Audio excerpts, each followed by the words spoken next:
V9 live news కి స్వాగతం. ముందుగా ముఖ్యాంశాలు చూద్దాం.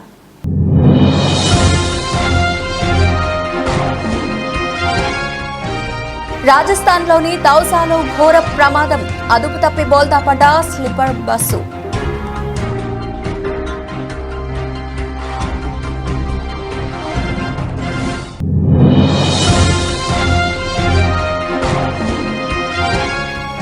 బీఎస్పీ అభ్యర్థి డాక్టర్ రీతూ సింగ్ తలకు గాయం.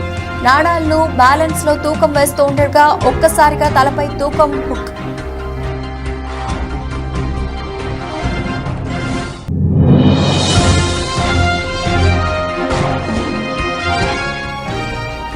ఎన్నికల కౌంటింగ్ రోజు కూడా ప్రజలందరూ సహకరించాలి. ఎన్నికల నియమావళి ఎవరు ఉల్లంఘించినా కఠిన చర్యలు తప్పవని హెచ్చరించిన ఎస్ఎస్ శ్రీనివాసులు.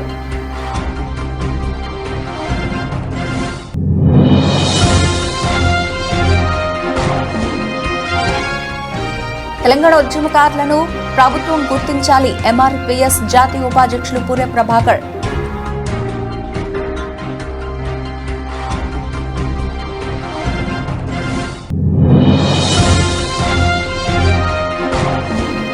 అడ్డరోడ్డు అటవీ ప్రాంతంలో మట్టి రవాణా కోసం వెళ్లిన 2 ట్రాక్టర్లు ఫారెస్ట్ అధికారుల స్వాధీనం. ఉన్నతాధికారులు విచారణ చేపట్టి చర్యలు తీసుకోనున్నట్లు సమాచారం.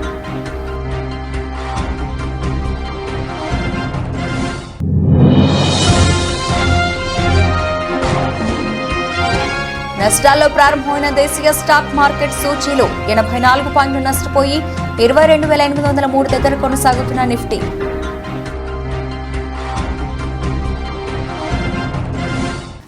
డీటెయిల్స్ లోకి వెళ్తే రాజస్థాన్లోని దౌసాలో బుధవారం ఘోర రోడ్డు ప్రమాదం జరిగింది. హరిద్వార్ నుంచి జైపూర్ వెళుతున్న స్లీపర్ బస్ అదుపు తప్పి బోల్తా పడింది. ఈ ప్రమాదం ఘటనలో ఓ బాలిక మృతి చెందగా 25 మందికి పైగా తీవ్రంగా గాయపడినట్లు తెలుస్తోంది. సమాచారం అందుకున్న పోలీసులు ఘటనా స్థలికి చేరుకుని బాలిక మృతదేహాన్ని స్వాధీనం చేసుకుని క్షతగాత్రులను సమీప ఆసుపత్రికి తరలించారు.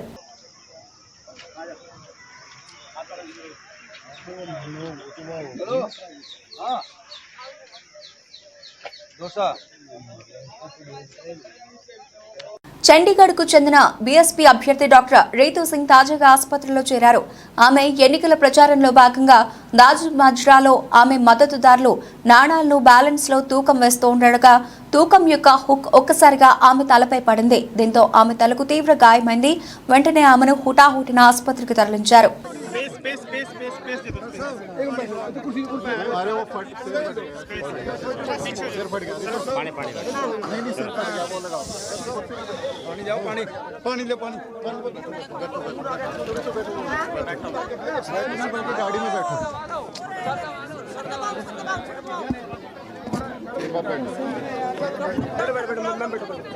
गाड़ी में बैठो नॉनसेंस काम डॉक्टर के पास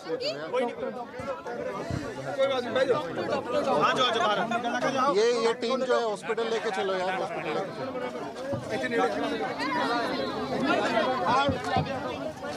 सभी पीछे जाइए, रास्ता दे दीजिए प्लीज, रास्ता दे दीजिए. రాయదుర్గం నియోజకవర్గం బొమ్మనహల్ మండలంలోని పోలీస్ స్టేషన్లో ఎస్ఎస్ శ్రీనివాసులు బుధవారం మీడియాతో మాట్లాడారు. గ్రామ ప్రజలు ఎన్నికల పోలింగ్ రోజు సహకరించడంతో ఎటువంటి అల్లర్లు జరగలేదన్నారు. అదేవిధంగా ఎన్నికల కౌంటింగ్ రోజు కూడా ప్రజలందరూ సహకరించాలని కోరారు. ఎన్నికల కౌంటింగ్ రోజు ఎన్నికల నియమావళి ఎవరు ఉల్లంఘించినా కఠిన చర్యలు తప్పవని హెచ్చరించారు. ప్రశాంత వాతావరణంలో ఎన్నికల కౌంటింగ్ కి సహకరించాలని కోరారు. పద్ధతిగా జాగ్రత్తగా చేసుకున్నారు. అదేవిధంగా రాబో 9 రోజుల్లో జూన్ 4వ తేదీ జరగబోవు ఎలక్షన్ కౌంటింగ్ మరియు రిజల్ట్ రోజు అదే విధమైనటువంటి స్ఫూర్తిని ప్రదర్శిస్తూ కొద్దిపాటి సమన్వయం మరియు సమయస్ఫూర్తితో ఎలాంటి విశేషాలు లేకుండా ఎలాంటి గొడవలు లేకుండా మండలంలో ప్రతి ఒక్కరూ ప్రశాంతమైన వాతావరణంలో ఉండాలని, అలాగే పోలీస్ డిపార్ట్మెంటు రాయశ్రీ మా ఎస్పీ గారు మా డిఎస్పీ గారు ఉత్తర్వుల మేరకు మేము సమస్యాత్మకమైనటువంటి గ్రామాలలో పోలీస్ కవాతు నిర్వహిస్తూ కార్డన్ సర్చ్లు మరియు నిర్వహిస్తూ మీటింగ్లు కూడా పెడుతున్నాము. మీటింగ్లో కూడా ఎక్కడికెక్కడ గ్రామస్తులు చెప్తున్నాము. ఇప్పటివరకు దర్గా హొన్నూరులో మరియు దేవగిరి, గోవిందవాడ, బొమ్మనహాల్లో ఫ్లాగ్ మార్చెస్ ఎక్కువగా చేశాము. మీటింగ్లు కూడా పెట్టాము. రాబో కౌంటింగ్ రోజు ఎట్టి పరిస్థితుల్లోనూ ప్రజల గుమిగూడే విధంగా మరియు టపాసులు పేలుస్తూ విజయోత్సవ ర్యాలీలు చేసే విధంగా చేయకూడదని ఎలక్షన్ కమిషన్ చెప్పిన విధంగా టపాసులు నిషేధించబడ్డాయి, అలాగే విజయోత్సవ ర్యాలీలు కూడా నిషేధించబడ్డాయి. కాబట్టి మండలంలో ఉన్నటువంటి ప్రతి ఒక్కరూ పోలీస్ డిపార్ట్మెంట్కు సహకరించి రిజల్ట్ రోజు మరియు తర్వాతి రోజు ఎలాంటి అవాంఛనీయ సంఘటన జరగకుండా ప్రశాంతంగా ఉండాలని మా డిపార్ట్మెంట్ తరఫున తెలియజేస్తున్నాను. Thank you. తూర్పుగోదావరి జిల్లా గోకవరం సంజీవ్ నగర్లో కొన్ని రోజులుగా పంచాయతీ వాటర్ ట్యాంక్ మోటార్ ఇబ్బంది పెట్టడంతో స్థానికులకు నీటి సమస్య ఏర్పడింది. మీడియా ద్వారా స్థానికులు పంచాయతీ అధికారులకు విషయాన్ని తెలియజేయడంతో వెంటనే అధికారులు స్పందించి హుటాహుటిన పంచాయతీ మంచినీటి ట్యాంక్ మోటార్ వేసి స్థానికులకు మంచినీటిని అందించారు. విద్యుత్ సమస్య కలగడంతో పదే పదే మోటార్ పోతుందని వెంటనే పంచాయతీ అధికారి విద్యుత్ అధికారికి ఫోన్ చేసి విద్యుత్ వైర్లను మార్పించి నీటి సమస్యను పరిష్కరించారు. దీంతో కాలనీవాసులు అధికారులకు ధన్యవాదాలు తెలిపారు. మన పంచాయతీలో వేరే చోట నుంచి తెప్పించిన ట్యాంకర్ తోటి మనం వాటర్ని రిప్లేస్ చేయడం జరుగుతుంది. ఈ లోపల మళ్ళీ కొత్త మోటార్ తెచ్చి ఆ మోటార్ స్థానే వేరే మోటార్ తెచ్చి వేయడం జరిగింది. అది ఒక రోజు గ్యాప్ వచ్చింది. ఈ రెండో రోజు వేసిన తర్వాత ఆ మోటార్ కూడా పోయింది. ఇక్కడ 2 మోటార్లు పోవడం వల్ల కంటిన్యూగా ఇది అసలు ఎక్కడ ప్రాబ్లం ఉందని చెప్పేసి ఏఈ గారిని మొత్తం మా పంచాయతీ సిబ్బంది అందరూ కూడా తెచ్చితే అది మనం పంచాయతీకి నుంచి మోటార్కి సప్లై అవుతున్న కేబుల్ పోవడం వల్ల ఇది జరుగుతుంది. మన కరెంటులో ఫ్లక్చుయేషన్స్ రావడం వల్ల ఈ ప్రాబ్లం వచ్చిందని చెప్పేసి గుర్తిరిగి వెంటనే ఏఈ గారిని అడిగితే ఏఈ గారు కూడా వెంటనే మనకి కేబుల్ ఇవ్వడం జరిగింది. ఆయన స్పందించడం వల్ల కేబుల్ కూడా ఇచ్చారు. నిన్న రాత్రి వరకు కూడా కష్టపడి మా సర్పంచ్ గారు అలాగే మా సిబ్బంది అందరూ కూడా కష్టపడడం వల్ల వెంటనే అక్కడ రాత్రి 8 గంటల నుంచి పునరుద్ధరించడం జరిగింది. ఈ రోజు నుంచి కూడా మళ్ళీ వాటర్ పూర్తిగా ఇవ్వడం జరుగుతుంది. అయితే ఈ కార్యక్రమం ఒకరోజు మోటార్ పోవడం వల్ల ఫస్ట్ రోజు పోయింది నీరు. దాని తర్వాత మళ్ళీ కొత్త మోటార్ వేసాం.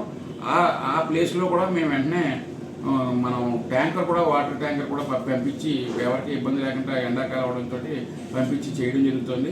మళ్ళీ రెండో మోటార్ కూడా పోవడం ఈ ఫ్లక్చుయేషన్స్ కారణంగా రెండో మోటార్ కూడా పోవడం వల్ల నిన్న మళ్ళీ నీరు ఆగిపోతే మళ్ళీ ఇంకొక మోటార్ తెచ్చి వేయడం జరుగుతుంది.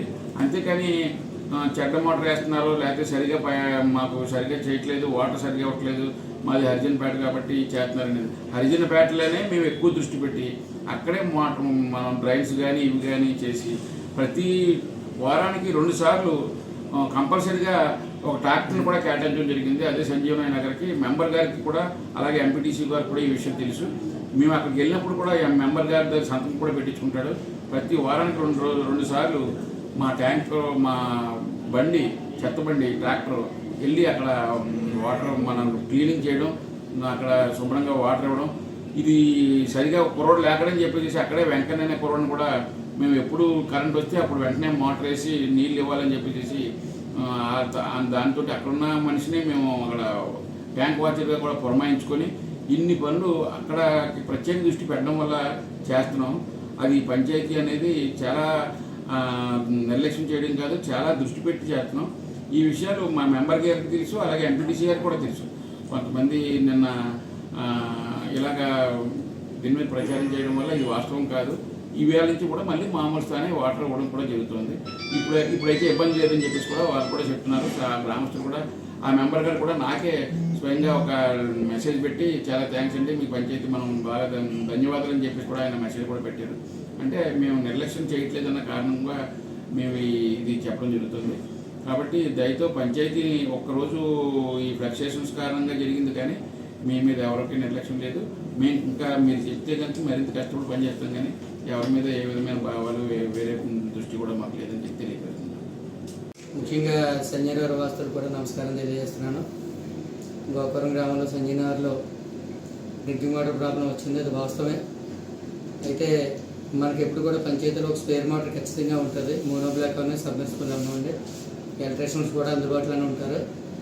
అయితే మోటార్ వేయడం జరిగింది. వేయడం తర్వాత అది మోటార్ వెంటనే కాలిపోయిన తర్వాత ఏంటంటే సర్వీస్ వైర్ ఇబ్బంది ఉన్నదంటే సర్వీస్ వైర్ కూడా ఒక 5,000 రూపీస్ ఎట్టి 5,000 సర్వీస్ వైర్ కూడా కొత్తది లాగడం జరిగింది. అయినప్పుడు కూడా కరెంటు ట్రాన్స్ఫర్ నుంచి వచ్చేటువంటి కేబుల్ ప్రాబ్లం ఉన్నదనేసి మా ఎలక్ట్రీషియన్ గారు తెలియపరచగానే వెంటనే మా ఈవో గారికి తెలియపరచగానే ఆయన ఏఈ గారితో మాట్లాడి కొత్త కేబుల్ ఏర్పాటు చేశారు.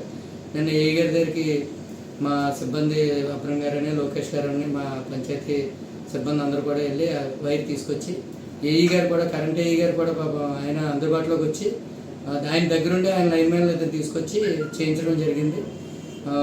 ఎప్పుడు కూడా డ్రింకింగ్ వాటర్ అనేది పంచాయతీ ఎప్పుడు ప్రయారిటీగానే ఉంటుంది.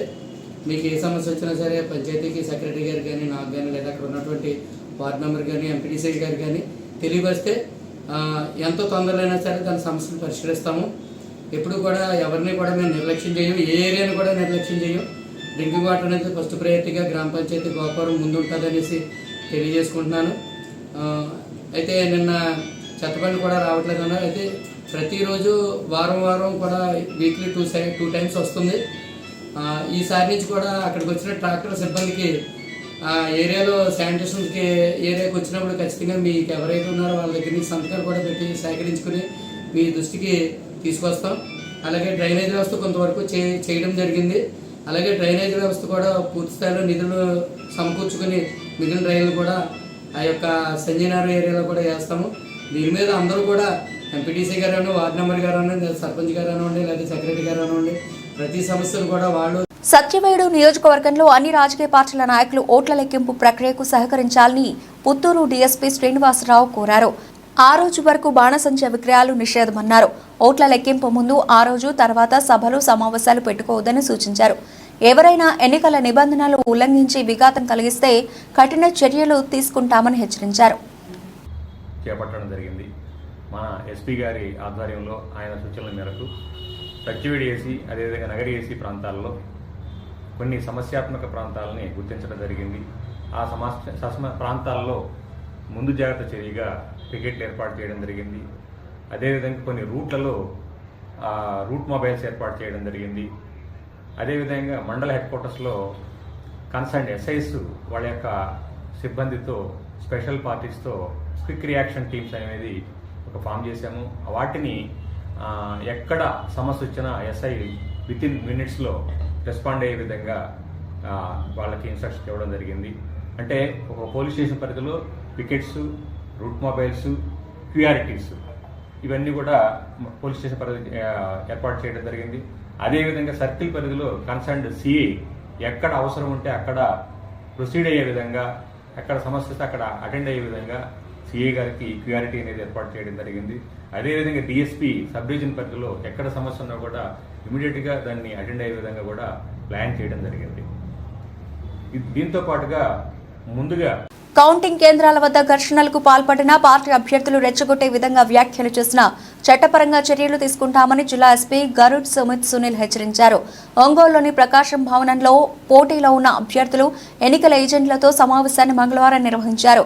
ఈ సందర్భంగా ఆయన మాట్లాడుతూ కౌంటింగ్ అయిపోయిన తర్వాత కూడా గెలిచిన అభ్యర్థులు విజయోత్సవ ర్యాలీలు నిర్వహించరాదని సూచించారు. కౌంటింగ్ అయిపోయిన తర్వాత ఏ విక్టరీ పొసెషన్ చేస్తారు అంటే విజయోత్సవ యాత్రలు కానీ అలాంటి దయచేసి సొంతగానే చేయకండి. ఎందుకంటే కౌంటింగ్ తర్వాత కూడా మోడల్ కోడ్ ఆఫ్ కండక్ట్ ఇంకా ఉంటుంది.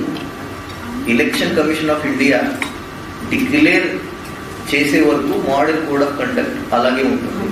సో ఇప్పుడు కూడా యాజ్ పర్ రూల్ ఎవరైనా క్యాండిడేట్కి ఏదైనా ర్యాలీ కానీ ఏదైనా సభలు కానీ తీసుకోవాలంటే మీ ఆర్ఓ గారి పర్మిషన్ తీసుకోవాల్సి వస్తుంది. సో కౌంటింగ్ అయిపోయిన తర్వాత కూడా, డిక్లరేషన్ అయిపోయిన తర్వాత కూడా ఇమీడియట్గా అందరినీ గ్యాదర్ చేసి తీసుకెళ్తే ఏదైనా లా అండ్ ఆర్డర్ గొడవలు వచ్చే అవకాశాలు ఉంటాయి. సో దయచేసి మీరు ఆర్ఓ గారి పర్మిషన్ తీసుకోండి, పోలీసు వాళ్ళతో డిస్కస్ చేయండి.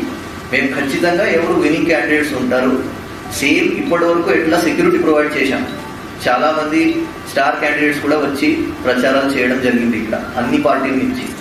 వాళ్ళకి కూడా మేము తగిన సెక్యూరిటీ ప్రొవైడ్ చేశాం. సో సెక్యూరిటీ ప్రాపర్ ప్రొవైడ్ చేసి డిస్కస్ చేసి ఎవరెవరు విజయోత్సవ యాత్రలు తెలంగాణ ఉద్యమకారులను గుర్తించాలని తెలంగాణ రాష్ట్ర ఆవిర్భావ దినోత్సవం జూన్ 2వ తేదీన జరిగే సందర్భంగా రాష్ట్ర ముఖ్యమంత్రి రేవంత్ రెడ్డి తెలంగాణ ఆవిర్భావ వేడుకలకు కవి అందశ్రీని ఆహ్వానించడం దళితులకు గర్వించదగ్గ విషయమని ఎంఆర్పీఎస్ జాతీయ ఉపాధ్యక్షులు పురే ప్రభాకర్ అన్నారు. బుధవారం కొల్చారం గ్రామంలో మీడియా సమావేశంలో మాట్లాడారు. రాష్ట్ర సాధనలో మాదిగల పాత్ర కీలకమైనది. లాఠీ దెబ్బలు తిన్నది మాదిగలు, జైలు పాలైంది మాదిగలు. రాష్ట్ర సాధనలో అమరులైన పోలీస్ కిష్టయ్య, శ్రీకాంత్ చారి, అలాగే యాదగిరి లాంటి కుటుంబాలు చాలా ఇబ్బందులు ఎదుర్కొంటున్నారు. ప్రత్యేక రాష్ట్ర సాధనకై ఎంతో మందిపై కేసులు అయ్యాయి కాబట్టి రాష్ట్ర ముఖ్యమంత్రి ఉద్యమంలో కేసులైన వారిని గుర్తించి వారికి 200 చదరపు గజాల ఇండ్ల స్థలం మరియు 5 ఎకరాల భూమి ఇవ్వాలి, వారికి 5,000 రూపాయలు పెన్షన్ అందజేసి ఆదుకోవాలని ప్రభాకర్ విజ్ఞప్తి చేశారు. అయితే స్వతంత్ర పోరాటమే స్వతంత్ర పోరాటం అని మరి సకల జనుల సమ్మెకు కులాలకు మతాలకు అతీతంగా రాజకీయ పార్టీలకు మరి అందరం కూడా అతీతంగా మరి పోరాడి తెలంగాణను సాధించిన విషయం వాస్తవమే. ఎందుకంటే తెలంగాణ ఏర్పడి 10 సంవత్సరాలు అవుతుంది కాబట్టి రేపు జూన్ 2వ తారీఖు నాటికి మరి తెలంగాణలో ఉద్యమంలో పాల్గొన్నటువంటి ప్రతి ఒక్కరికి వారికి పెన్షను ప్లస్ 5 ఎకరాల భూమి మరి 200 గజాల చదరపు గజాలను ఇస్తున్నమాట వాస్తవం. ప్రజాపాలన మీరు ఆ పేపర్ అయితే ఏదైతుందో దాంట్లో ఖచ్చితంగా అందులో యాడ్ చేసి ఉన్నది. ఖచ్చితంగా ఉద్యమంలో పాల్గొన్నలకు 200 చదరపు గజాల భూమి మరి ఇల్లు కోసం ఇవ్వాల్సిన అవసరం ఎంతైనా ఉన్నది. మళ్ళీ ఇంకోటి హర్షించదగ్గ విషయం ఏంటంటే అందశ్రీని కవిని అందశ్రీని ఈ వేడుకల్లోకి స్వాగతిస్తున్నందుకు మేము గర్విస్తున్నాం. ఒక దళిత నాయకుడిని మరి దళిత కవిని ఆహ్వానించడం గొప్ప హర్షం వ్యక్తం చేస్తున్నాం మేము ఒకటే. ఇంకోటి ఏంటంటే తెలంగాణ ఉద్యమంలో 1200 మంది చనిపోయినటువంటి పరిస్థితి. అలాంటిది ఈరోజు మరి 10 సంవత్సరాలు పూర్తి చేసుకొని మరి వేడుకలు జరుపుకున్న సమయంలో తెలంగాణ ఉద్యమంలో పాల్గొన్నటువంటి ప్రతి ఉద్యమ నాయకుడికి ఖచ్చితంగా మరి వాళ్ళకి కావాల్సిన ఏంటంటే పోరాట పటిమే కాబట్టి పోరాడినోళ్లను ఒట్టి కాకుండా పోరాడిన వారికి ఎఫ్ఐఆర్ అయిన వారికి మరి కేసుల పాలైన వాళ్లకు ఖచ్చితంగా గుర్తించి వారికి ఏదో ఒకటి కూడా ఖచ్చితంగా ప్రభుత్వ పరంగా సహకరించాలని మేము కోరుతున్నాం. కేసులు కట్ చేయాలని డిమాండ్. ప్రతి జబ్బుకు నయమయ్యే చికిత్సలు అందుబాటులో ఉన్నాయని hitech city branch Yashoda hospital senior వైద్యులు గణేష్ అన్నారు. నిర్మల్ జిల్లా కేంద్రంలోని మారుతి ఇంట్లో బ్లడ్ క్యాన్సర్పై అవగాహన కల్పించారు. ప్రతి ఒక్కరూ పాత ఆలోచనలకు స్వస్తి పలుకుతూ నూతన ఆలోచనతో ముందుకెళ్లాలని అన్నారు. యశోద హాస్పిటల్లో అధునాతన పద్ధతులతో వైద్యం అందించడం జరుగుతోందన్నారు. క్యాన్సర్ జబ్బుపై ఆలోచనలు మానేసి ముందుకు వచ్చి చికిత్స తీసుకుంటే పూర్తిగా నయం చేసుకోవచ్చునన్నారు.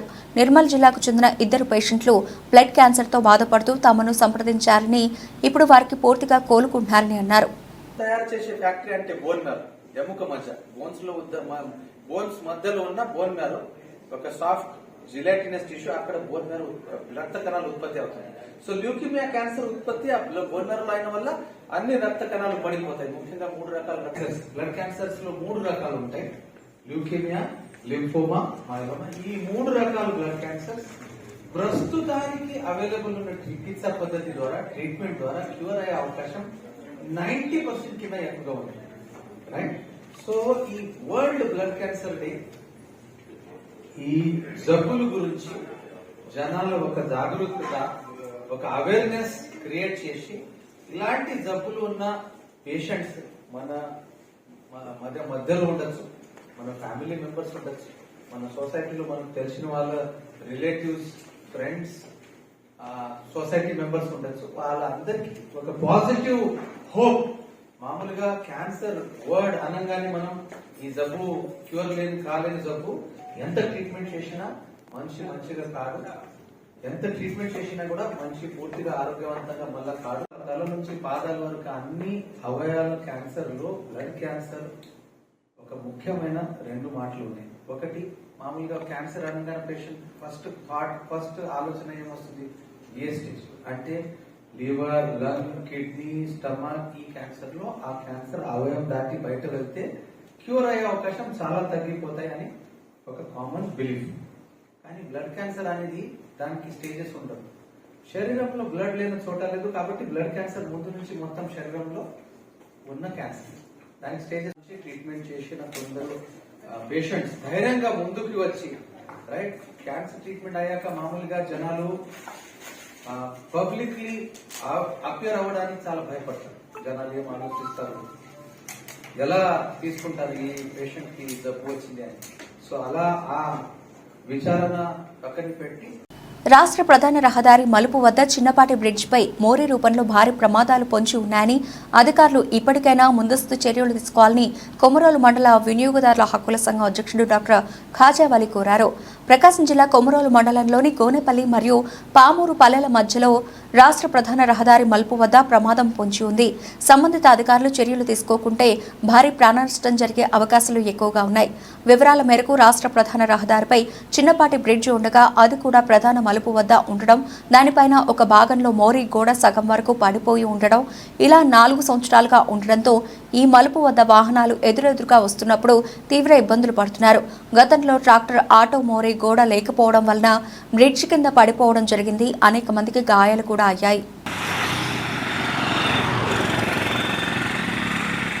కొమరోలు మండలము ఏపీ స్టేట్ హైవే రోడ్డు మదవపల్లె నుంచి గోనపల్లె పామూరుపల్లె దగ్గర పులివాగు వంతెన ఉండండి. ఇక్కడ ఈ బ్రిడ్జి కింద వాగు ప్రవహిస్తుంటుంది. ఈ బ్రిడ్జి గత 4 సంవత్సరాల క్రితము ఈ బ్రిడ్జి మీద ఉండే పార్పిట్ వాల్ ఒక లారీ ఢీకొని ఆ పార్పిట్ వాల్ పడిపోయింది. ఆ పార్పిట్ వాల్ పడిపోయినప్పటి నుంచి 4 సంవత్సరాల నుంచి ఆ పార్పిట్ వాల్ నిర్మాణం చేపట్టలేదు. దానివల్ల ఇక్కడ యాక్సిడెంట్ జరుగుతుంది. ఈ బ్రిడ్జి ఉండే ప్లేస్ ఇది మూల మలుపు ఉంది. ఇక్కడ రోడ్డు కూడా సరిగా లేదు. రోడ్లు కూడా దుస్థితికి చేరుకొని ఉంది. ఈ మలుపు వద్ద ఎలాంటివి లేవు సిగ్నల్స్. ఈ మలుపు ఉన్నందువల్ల ఇక్కడ కనబడక ఇక్కడ పార్పిట్ వాల్ లేక చక్కగా వచ్చి దీంట్లో పడిపోతుంది, కాళ్ళు చేతులు ఇరిగిపోతున్నవి. కొన్ని పెద్ద వాహనాలు కూడా యాక్సిడెంట్లు అయి ఉన్నవి. ఇవి రోడ్ల భవనాల శాఖ అధికారులు స్పందించి దీన్ని 4 సంవత్సరాలైనా ఇంతవరకు స్పందించలేదు. ఇప్పుడైనా కానీ స్పందించి మీ దృష్టికి తీసుకొచ్చిన సమస్య ఈ పార్పిట్ వాల్ కాంక్రీట్తో నిర్మాణం చేసి ఆ రోడ్డు నిర్మాణం కూడా సరిగా రిపేర్ చేసి మరమ్మతులు చేసి ఆ మలుపు వద్ద సిగ్నల్స్ ఉంచి ఇవి నిర్మాణం చేసి ప్రజల అవసరాలకు ఇబ్బంది లేకుండా మీరు చేయుదురని మేము విజ్ఞప్తి చేస్తున్నామండి. ముమ్మిడివరం వైసీపీ నాయకులు పితాని బాలకృష్ణ జనసేన అధ్యక్షుడు పవన్ కళ్యాణ్పై చేసిన వ్యాఖ్యలను ఖండిస్తూ జనసేన బీసీ నాయకులు జనసేన రూరల్ కార్యాలయంలో మీడియా సమావేశం నిర్వహించారు. ఈ సందర్భంగా వారు మాట్లాడుతూ ఇక మీడియా ఛానల్లో డిబేట్లో పాల్గొని పవన్ కళ్యాణ్ డబ్బులు తీసుకుని శాసనసభ టికెట్ కేటాయించారు అని పితాని బాలకృష్ణ ఆరోపణలను జనసేన బీసీ నాయకులుగా ఖండిస్తున్నామని, 2019లో ముమ్మిడివరం టికెట్ పవన్ కళ్యాణ్ నీకు కేటాయించినప్పుడు నువ్వు ఎంత ఇచ్చావు పితాని అని ప్రశ్నించారు. కూటమి అంటేనే సర్దుబాటు ఉంటుంది, కూటమి విచ్ఛిన్నం అని పితాని ప్రచారం చేయడం హాస్యాస్పదంగా ఉందన్నారు. మీ వల్ల జాతి మొత్తానికి మచ్చ వస్తుందన్నారు. 2019లో నియోజకవర్గంలో బీసీకి కేటాయించి పీఏసీ సభ్యులుగా పవన్ కళ్యాణ్ ఎంపిక చేశారని గుర్తు చేశారు. పాయింట్ టు పాయింట్ మాట్లాడడం రాదు. ఒక డిబేట్కి వచ్చే ముందు ఏం మాట్లాడాలి, ఎలా మాట్లాడాలి అనేది తెలుసుకుంటారా. వివరం తెలియకుండా వచ్చి మాట్లాడడం సరికాదు. డబ్బులు తీసుకున్నారు, పవన్ కళ్యాణ్ గారు డబ్బులు తీసుకొని టికెట్లు ఇచ్చారని అంటున్నారు. వాస్తవం అయితే నిరూపించండి. అదే వాస్తవం అయితే 2019లో మీరు ఎంత ఇచ్చారు పవన్ కళ్యాణ్ గారికి? ఎంత ఇచ్చి మీరు టికెట్లు కొనుక్కున్నారు? మీరు చేసే తప్పుడు వ్యాపారాలు మాకు తెలియదా? మీరు రియల్ ఎస్టేట్ వ్యాపారం చేసుకుంటున్నారు. ఆ రియల్ ఎస్టేట్ వ్యాపారంలో ఎంతమందిని ముంచేశారో మాకు తెలియదా? మీరే ఒప్పుకున్నారు కదా. అలాగే గాయత్రి మంత్రం అంటే ఏంటో మీకు తెలియదు. 24 అక్షరాల గురించి మాట్లాడుతున్నారు. కూటమి అంటేనే సర్దుబాట్లు ఉంటాయి, సర్దుకుని వెళ్తేనే అధికారంలోకి వస్తాం. కూటమి విచ్ఛిన్నం అవుద్దని అంటున్నారు. విచ్ఛిన్నం అయ్యేలాగా మేము ఎక్కడా ప్రవర్తించలేదు. జనసేన పార్టీలో 2019 నుంచి 2014 నుంచి కష్టపడిన వాళ్ళు ఉన్నారు, 2019 నుంచి కష్టపడిన వాళ్ళు ఉన్నారు. అప్పటి నుంచి ఇప్పటి వరకు కూడా నిబద్ధతతో వినయంగానే పార్టీకి సేవలు చేసుకుంటూ వచ్చాం. మీలా నిలకలు లేకుండా రాజకీయాలు చేసే తత్వం మాది కాదు. మీ వల్ల జాతి మొత్తానికి చెడ్డ పేరు వస్తుంది. మగాడు ఏడవడం ఎక్కడ చూడలేదు, కానీ మీరు ఏడుస్తారు. కన్నీరు పెట్టుకోవడం మీ తర్వాతే, పొగడతలో మీ తర్వాతే, ఏదైనా చేయాలన్నా మీ తర్వాతే. మీ నియోజకవర్గంలో ఒక మహిళ, వీర మహిళ మీరు సహకరించట్లేదని చెప్పి, మీరు సపోర్ట్ చేయట్లేదని చెప్పి పక్క నియోజకవర్గంకి వచ్చి ఆవిడ పని ఆవిడ చేసుకుంటున్నారు. అది నిబద్ధత అంటే, ఒక పార్టీ పట్ల ఉన్న నిబద్ధత అంటే అది. మీరు ఉన్నారు 2019లో వైసీపీ నుంచి పార్టీలోకి వచ్చి ఇక్కడ టికెట్ ఆశించారు. పవన్ కళ్యాణ్ గారు 2019లో ఫస్ట్ బీసీకి కేటాయించిన టికెట్ మీదే. 3 నియోజకవర్గానికి చెట్టుపల్లి వర్గానికి ఇచ్చారు 2019లో టికెట్. అప్పటి నుంచి ఇప్పటి వరకు కూడా మీకు పిఎస్సి ఛాంబర్లో కూడా ఇచ్చారు, మీకు పిఎస్సి మెంబర్ కూడా ఇచ్చారు. అది కూడా నిలబెట్టుకోలేకపోయారు మీరు. మీకు అలాగే కానిస్టేబుల్గా చేస్తూ ఎన్నో పైరువీలు చేశారు. ఆ విషయాలు అందరికీ తెలిసినవే, మీరు ఒప్పుకున్నవే. ఇంకోసారి కానీ పార్టీ మీద కానీ లేదా పవన్ కళ్యాణ్ గారి కోసం కానీ ఏమైనా తప్పుడుగా మాట్లాడితే పద్ధతిగా ఉండదు. ఇదే నేను చెప్పేది. ముఖ్యంగా మా మీడియా సోదరులకందరికీ నా నమస్కారాలు. రే బాలకృష్ణ, నీవు ఒకనప్పుడు ఎక్కడ ఈడిసేవో. ఖమ్మం రూరల్ మండలంలోని గొల్లగూడెంలో తాగునీటి ఇబ్బందులను నిరసిస్తూ గ్రామస్తులు పెద్ద ఎత్తున ఆందోళన నిర్వహించారు. మంగళవారం స్థానిక ప్రధాన రహదారిపై ఖాళీ బిందెలతో నిరసన చేపట్టారు. ఈ సందర్భంగా మహిళలు ప్రభుత్వానికి వ్యతిరేకంగా నినాదాలు చేశారు. అధికారులపై ఆగ్రహం వ్యక్తం చేశారు. ఈ కార్యక్రమంలో గ్రామస్తులు, మహిళలు పెద్ద ఎత్తున పాల్గొన్నారు. దీంతో కొద్దిసేపు ట్రాఫిక్ అంతరాయం ఏర్పడింది.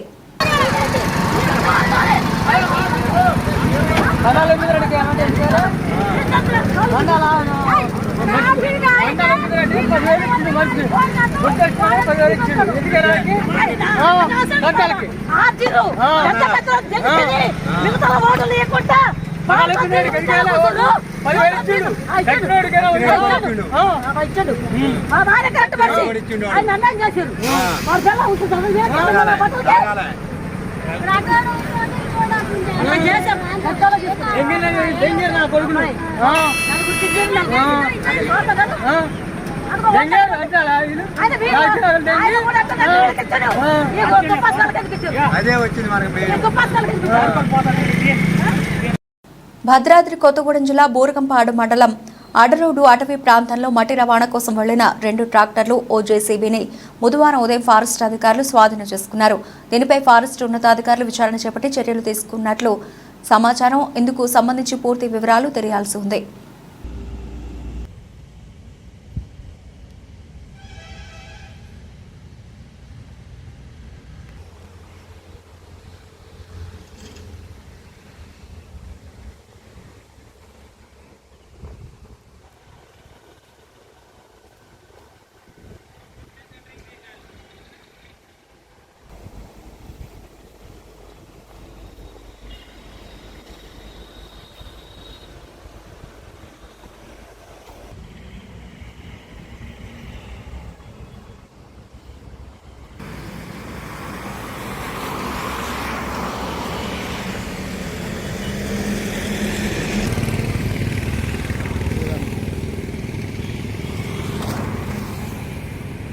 దేశీయ స్టాక్ మార్కెట్ సూచీలు ఇవాళ నష్టాలు ప్రారంభమయ్యాయి. సెషన్ ప్రారంభమయ్యే సమయంలో సెన్సెక్స్ 223 పాయింట్ల నష్టంతో 74,947 వద్ద ట్రేడ్ అవుతూ ఉండగా నిఫ్టీ 84 పాయింట్లు నష్టపోయి 22,803 దగ్గర కొనసాగుతోంది. Bharat Airtel, ITC, Kotak Mahindra bank, Sun Pharma, HCL, చెక్ షేర్లు ప్రధానంగా లాభాలు ట్రేడ్ అవుతూ ఉండగా చెక్ Mahindra, JSW steel, power grid, Tata motors నష్టాల్లో కొనసాగుతున్నాయి.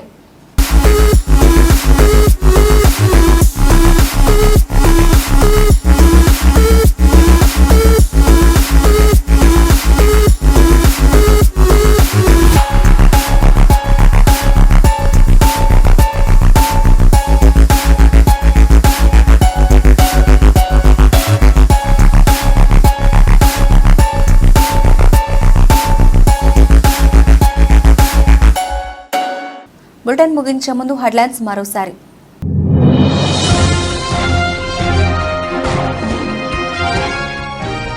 రాజస్థాన్లోని దౌసాలో ఘోర ప్రమాదం, అదుపు తప్పి బోల్తా పడ్డ స్లీపర్ బస్సు.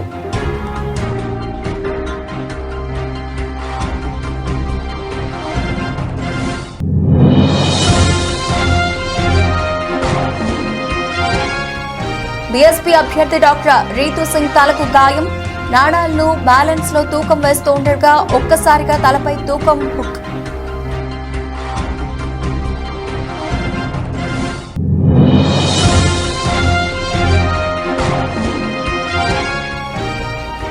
ఎన్నికల కౌంటింగ్ రోజు కూడా ప్రజలందరూ సహకరించాలి. ఎన్నికల నియమావళి ఎవరు ఉల్లంఘించినా కఠిన చర్యలు తప్పవని హెచ్చరించిన ఎస్ఎస్ శ్రీనివాసులు.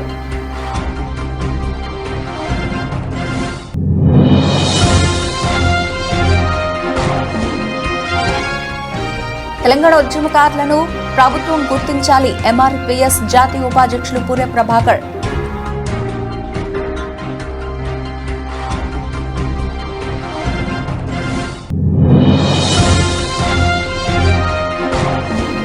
అడ్డరోడ్డు అటవీ ప్రాంతంలో మట్టి రవాణా కోసం వెళ్లిన 2 ట్రాక్టర్లు ఫారెస్ట్ అధికారుల స్వాధీనం. ఉన్నతాధికారులు విచారణ చేపట్టి చర్యలు తీసుకోనున్నట్లు సమాచారం.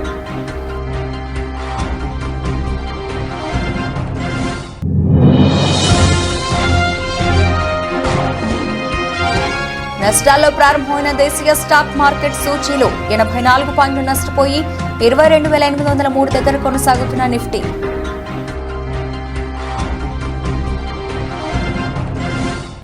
ఇవి ఇప్పటివరకు నవల్సిన అప్డేట్స్. మరిన్ని అప్డేట్స్తో మళ్ళీ కలుద్దాం. అంతవరకు సెలవు. నమస్తే.